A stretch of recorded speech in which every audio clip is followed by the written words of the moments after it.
Assalamu alaikum, dear brothers and sisters. Our today's video is on Safa and Marwa of Mecca. You know these two hills bear the memory of Hazrat Hajera radiallahu ta'ala anha, whom the Christians call Hagar. She ran between these two hills 7 times and climbed at their top 7 times to look around for water. And the Muslim pilgrims, that means Hajees, ran between these two hills to commemorate that incident. But the so-called researcher Dan Gibson tells some other stories. He dragged Safa and Marwa to Petra with a view to denying the facts related with Mecca. Although Dan Gibson and his friends deny the facts and insist that those hills were in Petra, they have no replies to these questions. How could hungry and thirsty Hagar, a woman, climb 7 times on high, steep rocky cliffs of Petra? How could she run 7 times between 2 rocks of Petra that are standing, having almost no gap between them, as Safa and Marwa of Mecca have? Where were the sand around the rocks of Petra to deceive Hagar by showing the hallucination of false waves of non-existing water, which she saw several times while on the top of the hills? Yes, she saw a mirage of water several times in the plain of sandy Mecca and found nothing after running there too. So those are Safa and Marwa of Mecca that fairly fit into the history of searching water by Hagar, as there are sandy fields around them. We have another basic question. Why did Hagar need to be thirsty and looking for water so fanatically if she and Ismail were in Petra? According to Dan Gibson, Petra was a place abundant with fauna and flora, and above all, water was available there. Then why Hagar needed to climb up hills to search for water if she were in Petra? Is it not self-contradictory? History says that the result of her helpless searching and the scream of her child Ismail for water was Allah's merciful creation of the well of zamzam.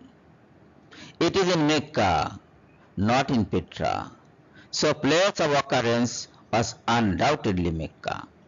Petra had no relation with zamzam, Hagar and Ismail. Rocks of Petra are too high and too steep. A woman could not climb any of those cliffs. It was impossible, 100% impossible, let alone running between and climbing on 2 of those rocks 7 times. Furthermore, she was weak due to hunger and thirst.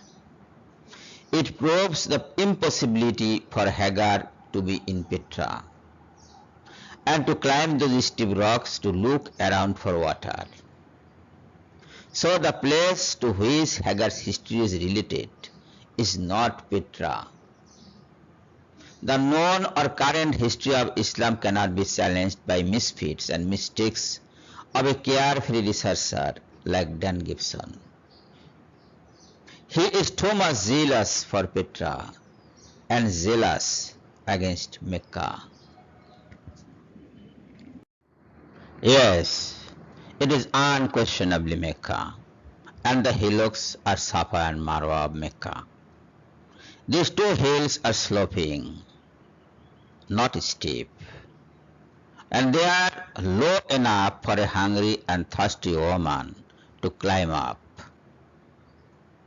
Running is possible between those 2 hills, as there is reasonable space between them. Those are not too close to each other like Petra rocks, nor are they too far from each other for a woman to cover up the gap by running.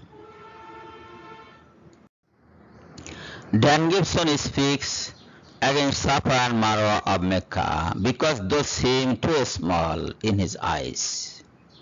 But we accept those as Hagar's hills because situation necessarily demands them to be small. Situation denies Petra and Petra's high rocks. Logical theory of necessity and probability stands against Petra. Natural possibilities, situational necessities, and logical proofs are for Mecca. The existence of zamzam in Mecca near Safa and Marwa stands as the proof against any kind of doubt in the truth of Islamic history relating to Safa, Marwa, Hagar, Ismail, Zamzam, and finally the Kaaba itself. All are intertwined with one another. All of them were in Mecca, and excepting Hagar and Ismail, still those are in Mecca. This is the reality. The reality cannot be denied or rejected or challenged on the basis of deceptive documentary and sham research. Dear viewers, thank you for watching the video. Allah Hafiz.